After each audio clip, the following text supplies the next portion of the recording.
श्री संयम लोढ़ा।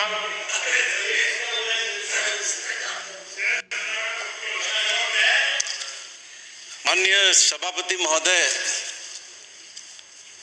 अभी मैं प्रतिपक्ष के माननीय उपनेता के विचार सुन रहा था।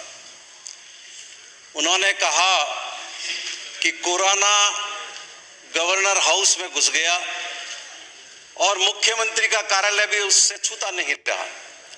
माननीय सभापति महोदय, कोरोना के वायरस को मालूम नहीं होता कि मुख्यमंत्री का कार्यालय या गवर्नर का कार्यालय।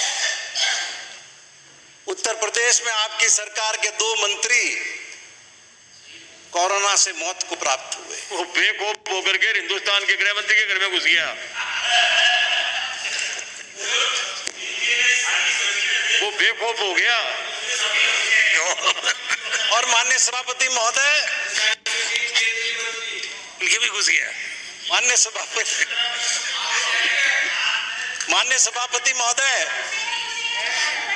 प्रतिपक्ष के उप नेता ने कहा कि टॉयलेट, माननीय सभापति महोदय, टॉयलेट अटे पड़े, खाने के कारण मरीज भाग गए। लेकिन मैं ध्यान दिलाना चाहूंगा, राजस्थान के YouTube पर सैकड़ों वीडियो आप देख सकते हैं माननीय सभापति महोदय, किस तरीके से कोरोना से संक्रमित मरीज जब ठीक होकर के गए, तालियां बजा करके हॉस्पिटल से बाहर निकले हैं, गुलदस्ते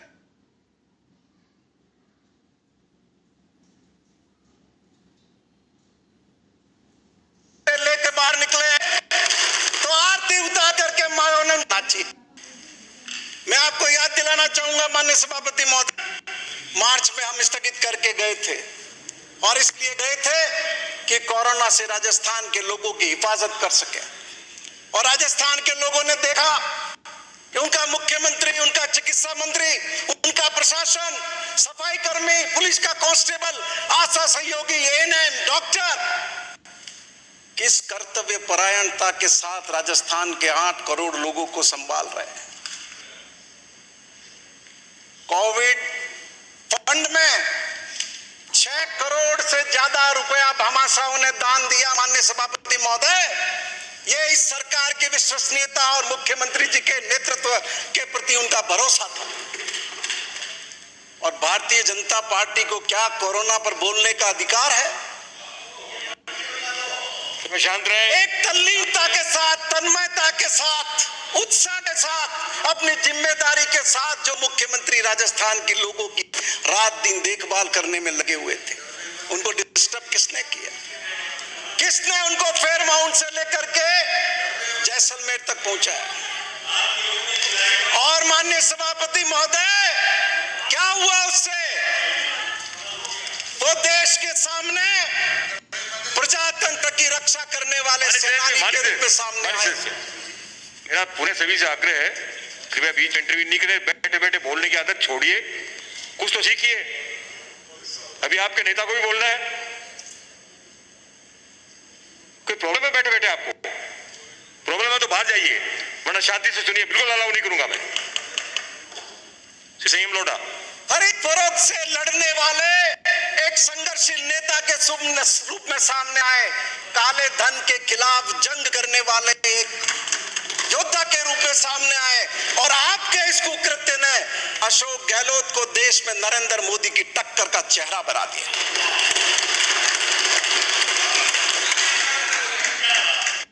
माननीय सभापति महोदय,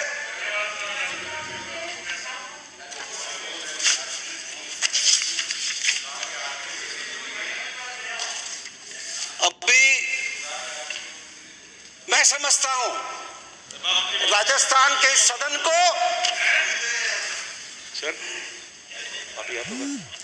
राजस्थान के इस सदन को सर्वसम्मति के साथ अशोक गहलोत की सरकार के प्रति धन्यवाद प्रस्ताव पारित करना चाहिए कि देश के उन राज्यों में राजस्थान को उन्होंने लाकर कोरोना के मामले में खड़ा हुआ कि किसी तरह के आंकड़े से आप तुलना कर दें, देश के बड़े राज्यों के अंदर राजस्थान सबसे अव्वल आपको दिखाई देगा।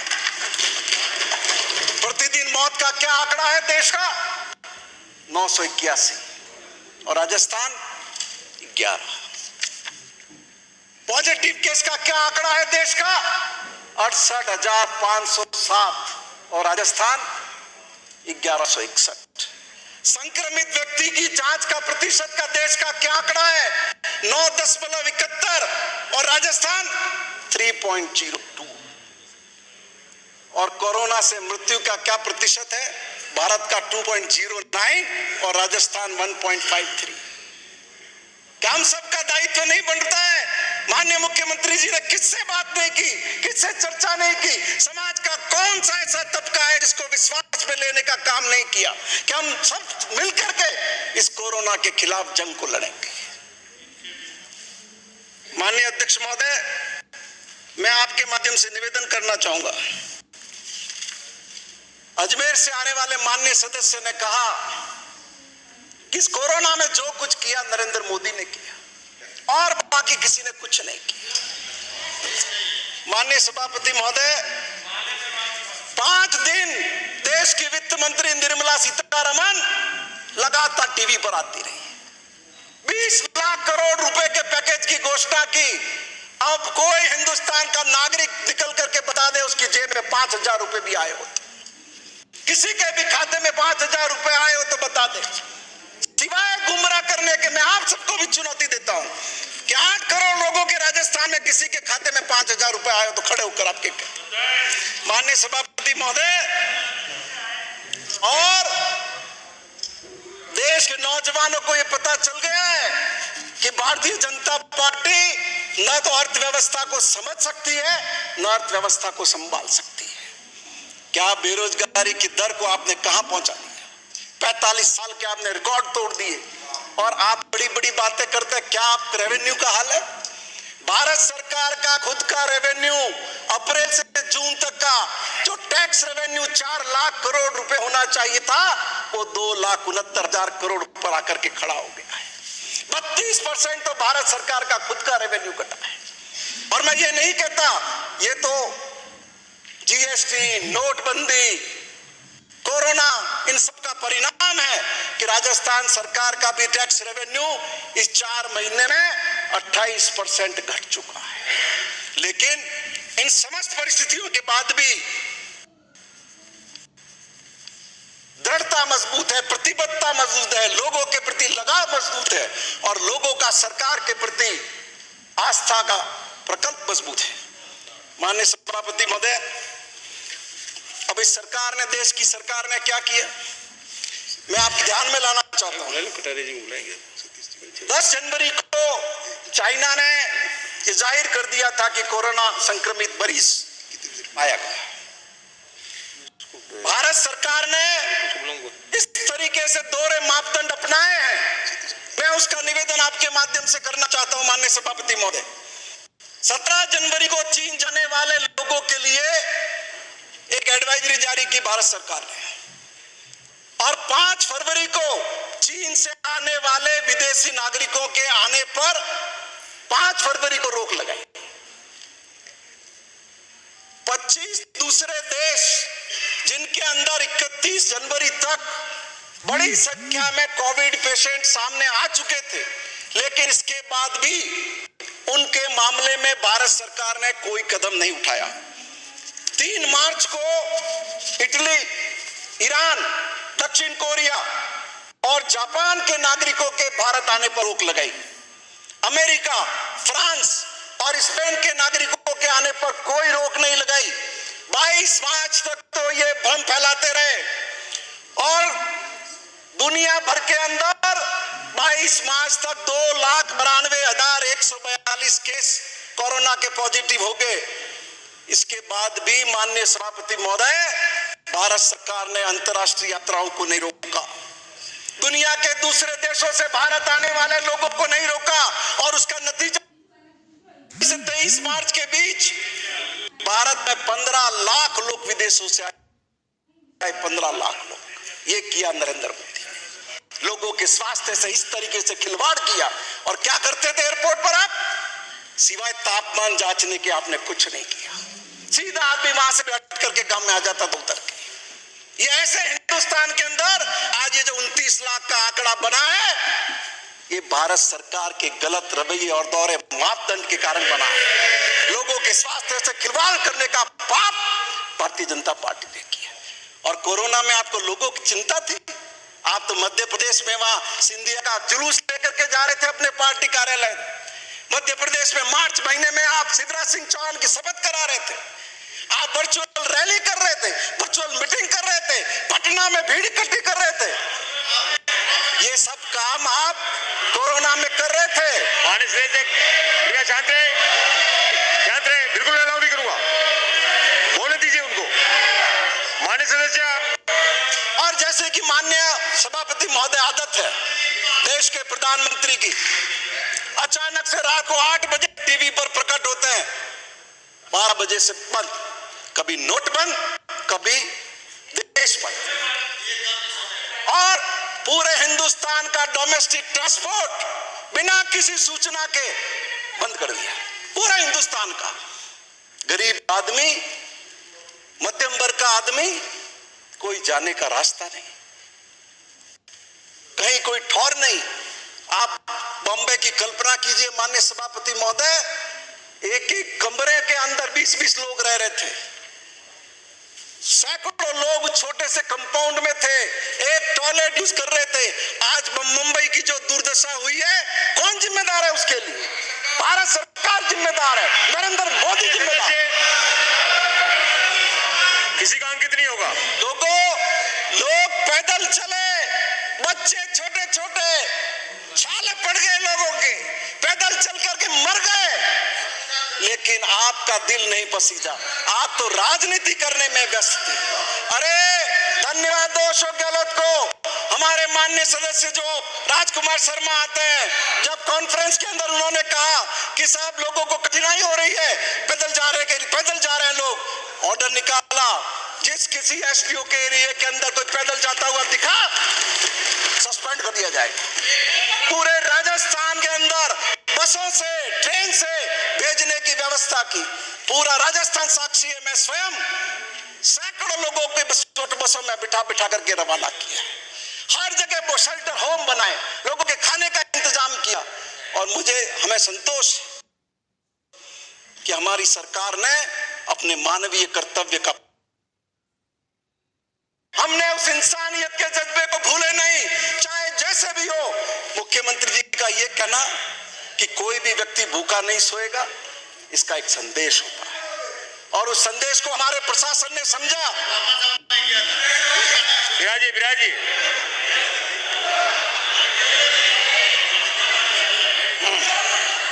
और इसके बाद माननीय सभापति महोदय,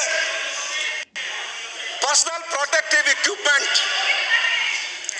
इसके एक्सपोर्ट को 31 जनवरी को भारत सरकार ने बैन किया, लेकिन रॉ मटेरियल का एक्सपोर्ट 29 मार्च तक माननीय सभापति महोदय चालू रखा। और पर्सनल प्रोटेक्शन इक्विपमेंट के कारण माननीय सभापति महोदय, बॉम्बे में कई क्लिनिक बंद हो गए। यूपी के अंदर डॉक्टर्स ने स्ट्राइक पे जाने की धमकी दी, यूपी के अंदर ही एम्बुलेंस के एम्प्लॉइज यूनियन स्ट्राइक पे चली गई, और हमारे कई जगह डॉक्टर्स ने रेनकोट यूज किए, रेनकोट और हेलमेट पहने अपने प्रोटेक्शन के लिए। और मैं आपसे निवेदन करना चाहता हूं कि पीपी की अनअवेलेबिलिटी के कारण हमारे कई डॉक्टर्स और मेडिकल स्टाफ को संक्रमित होना पड़ा, और ये पाप भारतीय जनता पार्टी की गलत नीतियों के कारण हुआ। पूरे देश के अंदर जो टेस्टिंग कैपेसिटी है लैब की हमारी, उसका सिर्फ 36% यूज किया जा सका। इसके लिए कौन जिम्मेदार है? 16 मार्च को जर्मनी को पहला इन्होंने ऑर्डर दिया 1 मिलियन टेस्टिंग किट का, 16 मार्च, और वो भी सप्लाई माननीय सभापति महोदय बहुत लेट आई। लेकिन इन सारी बातों पर आप नहीं जाना चाहेंगे, और आज भी समाप्त करें। आज हम उस जगह आकर के खड़े हो गए माननीय सभापति में, भारत पहले नंबर पर आकर के खड़ा हो गया है। 20 जुलाई को भारत ने ब्राजील को पीछे छोड़ दिया, 7 अगस्त को भारत ने अमेरिका को पीछे छोड़ दिया, और दैनिक कोविड से डेली जो मौत है उस मामले में वर्ल्ड में भारत तीसरे स्थान पर आ गए। 10 अगस्त को अमेरिका में 1154 मौतें हुई, ब्राजील में 992 मौतें हुई, और भारत में 893 मौतें हुई। अब भी आप पीठ ठोकना चाहते हैं देश की हुकूमत की, जिसका ध्यान नहीं है इसके ऊपर। माननीय सभापति महोदय, और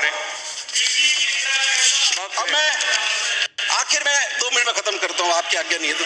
माननीय सभापति महोदय, मैं 1 मिनट में खत्म कर रहा हूं। मैं माननीय चिकित्सा मंत्री जी से 2 बातें निवेदन करना चाहता हूं। कोविड, माननीय सभापति महोदय, हम सब लोगों के लिए नया था। हमें इसका कोई अनुभव नहीं था, हमारे नागरिकों को इसका कोई अनुभव नहीं था। हम सब सीख रहे थे, प्रशासन भी सीख रहा था, और इस प्रक्रिया में हमारे बहुत से नागरिक बिना मास्क के भी बाहर आए। 144 का भी वायलेशन। मैं राजस्थान सरकार से विनती करना चाहता हूं, कैसे जितने भी मामले जिसमें 3 साल से कम की सजा है और जो चालान हुए हैं, आप उनको वापस ले लें, क्योंकि वो नागरिक अपराधी नहीं है, अपनी अज्ञानता के कारण वो उसमें बुक हुए हैं। और ये ठीक है कि आपने एक बार दंड अदा करने के लिए उनके खिलाफ कार्रवाई की, लेकिन अंततः वो अपराधी नहीं है। इसलिए मैं आपके माध्यम से विनती करना चाहूंगा कि वो सारे मुकदमे आप वापस ले लें। दूसरा, मैं आपके माध्यम से निवेदन करना चाहता हूं सिरोही के लिए। सिरोही में 6 वार्ड है डिस्ट्रिक्ट हॉस्पिटल में, और 6 के 6 आप इसमें काम में ले रहे हैं।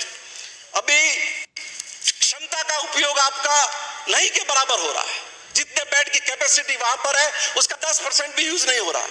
इसलिए मैं आपसे विनती करूंगा कि उसमें से आधे वार्ड आप फ्री करें और डिस्ट्रिक्ट हॉस्पिटल को रेगुलर चलाएं, जिससे जिले के लोगों को जो चिकित्सा के क्षेत्र में बेहतर सुविधा मिल सके। और एक बार पुनः माननीय सभापति महोदय, मैं सरकार का बहुत साधुवाद देता हूं कि उन्होंने बहुत मजबूती के साथ राजस्थान के लोगों को संभाला, हमारा हौसला बढ़ा, लोगों का हौसला बढ़ा। बहुत बहुत धन्यवाद। पूनिया।